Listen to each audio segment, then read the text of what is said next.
From advertising to software as a service to data. Across all of our programs and clients, we've seen a 55 to 65% open rate. Getting brands authentically integrated into content performs better than TV advertising.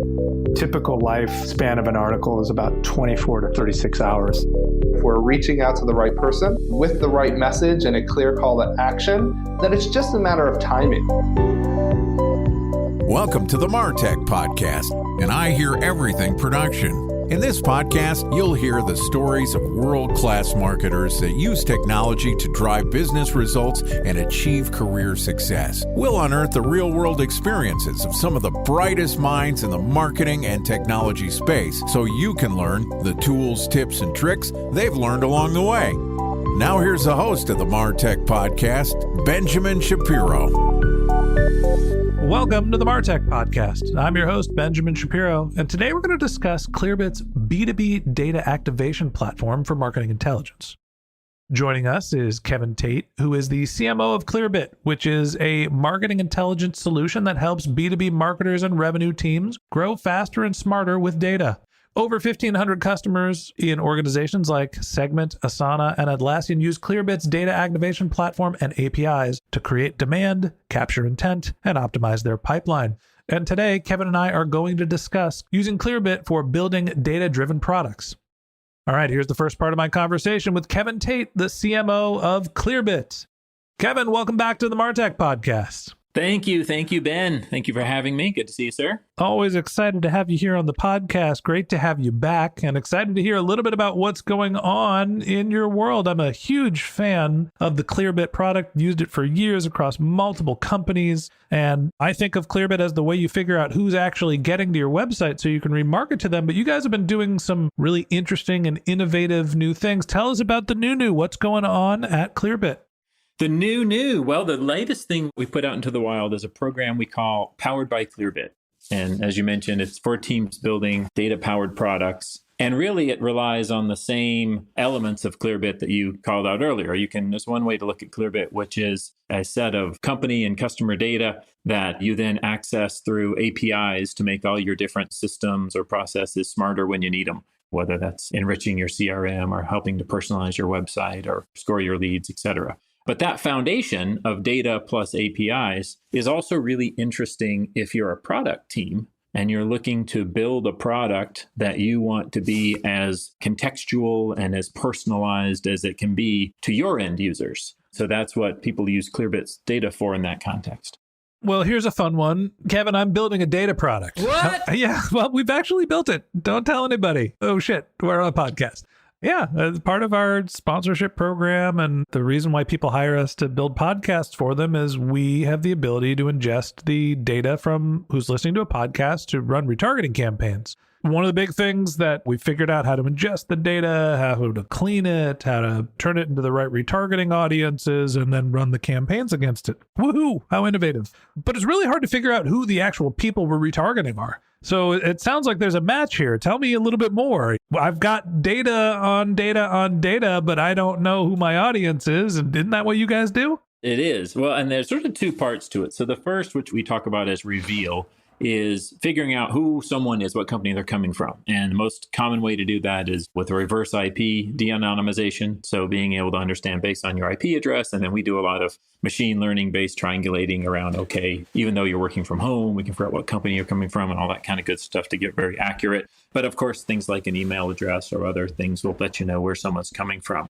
Then, once you know what company they're from, it's all the data about them and their company. So the industry and the size and the subsegments and the technology they use and all the stuff that lets you be more contextual and precise with how you interact with them. So that's the data that would fuel the intelligence you're providing to your customers. And then what's kind of interesting about this versus, call it a more traditional marketing use cases for Clearbit, is that our data consumer in this case is your product. And it might be the business logic in your product. It might be the intelligence or the visualizations in your product, or it might be, and very often is, the user experience in your product. So as you're trying to onboard a user or present something to a customer of yours, The more context you can use to inform that and personalize it and make it more relevant to their company or their experience, that's where all this rich data comes in. I want to get into the minutia for a second here, just because you said something that I think is really fascinating. You have the ability to understand what company somebody works for, even when they're working from home. How the heck is that possible?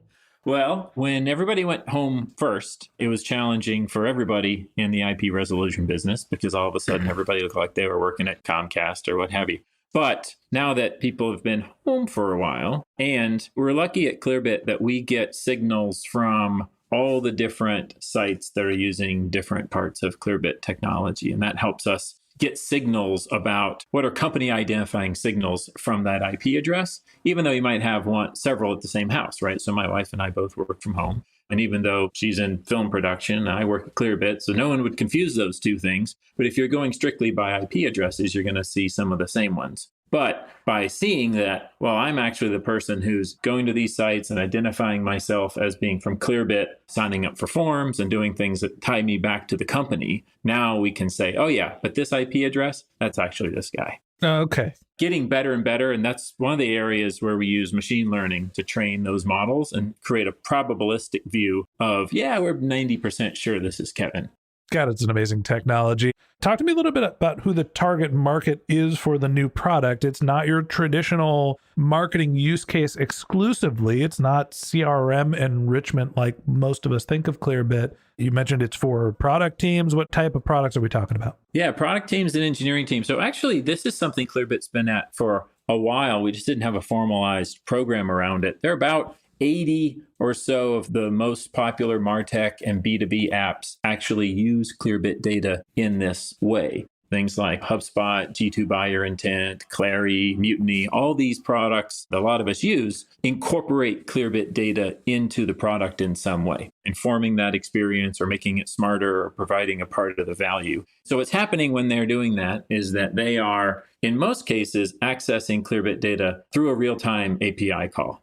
We talked about reveal and IP resolution earlier. So they might use Clearbit's IP resolution to say, hey, I'm a chatbot and somebody just landed on the site. Can I tell who this person is? Because if they're a VIP for me, or if they're dead center of my ICP, then boy, I want to pop this chatbot right away and get a rep on. So they'll use, say, the reveal capability through a call that way. Or when someone's going through the onboarding process and signing up for a free trial of their product, they want to make that as painless as possible. So someone might give their email address and they might call us and say, hey, can you give me everything else I need so I don't have to make them do name and title and department? Yep, here you go. We can streamline the onboarding and maybe even here's the logo for their company. So anything where data can help enhance the experience or make that interaction smarter or more efficient, that's what these product teams are often looking to use our data to do. So, Kevin, let me ask you a selfish question here. I mentioned we're building a data product where we're helping brands retarget the people that are listening to them in podcasts. And it sounds like we might be able to use Powered by Clearbit to get a better sense of who, not only who is in the audience, but do some more advanced targeting. Does this product help you understand in real time who the individuals who are signing up for product services filling out a form are, or is it meant in aggregate to upload data and then get a picture of the whole audience? Companies do both. So I would say for product-centric use cases, a lot of it is the former. Hey, somebody is in my product, on my site, signing up right now. How can I understand who they are and try to make the experiences as personalized and relevant? And keep in mind, a lot of things, like gave the example of a chatbot or like Mutiny for site personalization. So Mutiny's product will be living on someone else's website, and it will be able to better help that website do tests and convert higher because it can see how to tailor its experience for that. So that's most often the sort of real-time identity-based use case for the data. But what you also describe, okay, now that I've got all these users or customers or subscribers, how can I understand them? Whether it's I'm trying to figure out who my ICP is, or I'm trying to figure out which ones to follow up with first, or I'm trying to figure out which ones are that intersection of good fit and highly engaged that I want to go after. That's what all the enrichment data that we're providing lets you do on the back end as well. So I got to ask you, because honestly, I'm wondering if I'm priced out of the market here. Is this a per API call charge? Like, how are you actually billing people for the usage? What's the lowest threshold so I can figure out who's actually in the audience so I can do a better job selling our sponsorships? So the good news is the lowest threshold is free. It's my favorite threshold. Yeah, this is a good one, right? It's actually a big part of what was different about launching this program. As I said, we've been doing this with product teams for quite some time. But what we heard from them, a lot of times the commercial model, the pricing, got complicated for them. And broadly, it fell in two buckets. One, it was very hard to get started because you're trying to start a company, you launch a new product, and you need enough data to be able to create this personalized, magical experience. And you basically were faced with buying it all up front. Hey, I need to go front the cost of all the data about all the target customers I might need. It's just impractical, right? Mm-hmm. And so the startup cost was too high. And then the scaling cost was often too high because a lot of these, especially PLG companies, will grow very quickly. And they weren't able to control effectively their data costs, right? I mean, through this lens, Clearbit is sort of the key ingredient in the cake they're baking, and all of a sudden they need more and more of it, and it's hard to predict. So I tried to solve both of those with first having free tiers to start. So if you're building the product, if you're just getting started with the product, if you're easing into a launch, you've got free API calls and make free use of the data up to X credits. And usually that's plenty to help get a team started.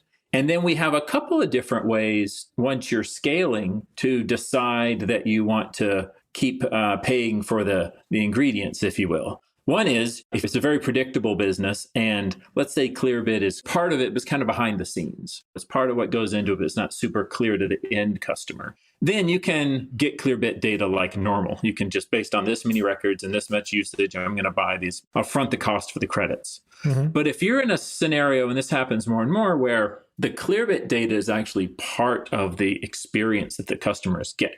You're showing them customer intelligence reports and market reports and things that are literally flowing through the Clearbit data to the end customer. Mm-hmm. Now, part of what we make it easy to do is extend the Clearbit data key and license to that end customer. So you can say, hey, this is a part of the product. And if you want more of it, then here's a way for me to literally provision a Clearbit API key for you. And you become a Clearbit end customer too, if you want to be. So they don't have to become the holder of and the reseller effectively. They can just pass through data to the customer. And it all still works out from a licensing perspective. So I feel like we've covered a couple of the P's. We covered pricing and packaging. Tell me a little bit more about your placement and all the other marketing stuff. What are you doing to get this new product? Seems like a pretty sizable change for Clearbit's business. What are you doing to get the word out there? What's the marketing look like for your new product launch? It's a fun extension for us.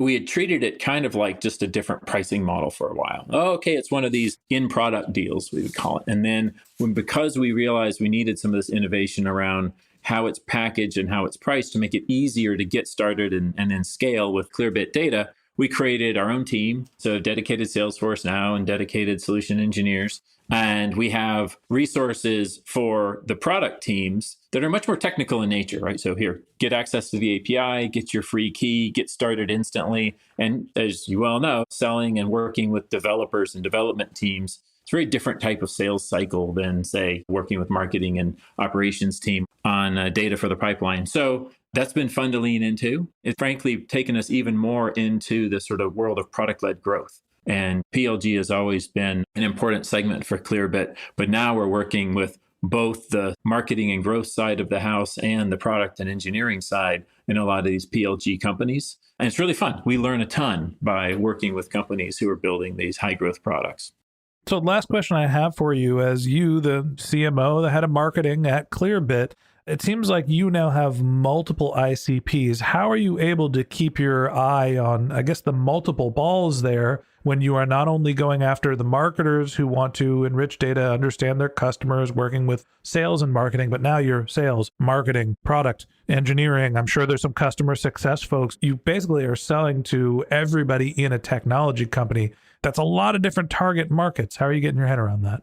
It's a really good question. And it's one that becomes a bit of a Rubik's Cube between personas and their jobs to be done, and then the outcomes that you can promise them because you're able to solve their problem. And I feel like it's hard to do all three of those across that broad a landscape. And so, frankly, part of what I've been trying to do more recently is talk more about the reliability and the flexibility of the data and the platform we're providing, because that's common to everyone. And then talk more specifically about these jobs to be done. And if we're talking about using Clearbit data to inform and personalize your product, well, that's a job to be done that the head of engineering or the head of product at a PLG company would say, yep, that's my job to be done. Whereas if we're talking about real-time data to help you personalize your website, got it. And then I don't have to worry too much about maybe the head of demand cares about that, maybe the head of the website, maybe the head of marketing operations, but it's really more about that job to be done that we want to attach to. So I guess that's my way of punting and saying, I'm finding myself letting go of the personas just a little bit and instead focusing on the value and the jobs to be done and letting those personas be a little different, because trying to predict is who's in marketing ops versus sales ops versus rev ops these days is tough. Clearbit, it's not just marketing's dirty little secret anymore. Now it's something that we can all share across the organization. And that wraps up this episode of the MarTech Podcast. Thanks for listening to my conversation with Kevin Tate, the CMO of Clearbit. Join us again tomorrow when Kevin and I continue our conversation talking about how to power AI using data. If you can't wait till our next episode and you'd like to learn more about Kevin, you can find a link to his LinkedIn profile in our show notes, or you could visit his company's website, which is clearbit.com, Clearbit.com. Just one more link in our show notes I'd like to tell you about. If you didn't have a chance to take notes while you were listening to this podcast, head over to martechpod.com, where we have summaries of all of our episodes and contact information for our guests. You can also subscribe to our weekly newsletter, and you can even send us your topic suggestions or your marketing questions, which we'll answer live on our show. Of course, you can always reach out on social media. Our handle is martechpod, MarTechPod, on LinkedIn, Twitter, Instagram, and Facebook, or you can contact me directly. My handle is Ben J. Shap, BenJShap. And if you haven't subscribed yet and you want a daily stream of marketing and technology knowledge in your podcast feed, we're going to publish an episode every day this year. So hit the subscribe button in your podcast app, and we'll be back in your feed tomorrow morning. All right, that's it for today. But until next time, my advice is to just focus on keeping your customers happy.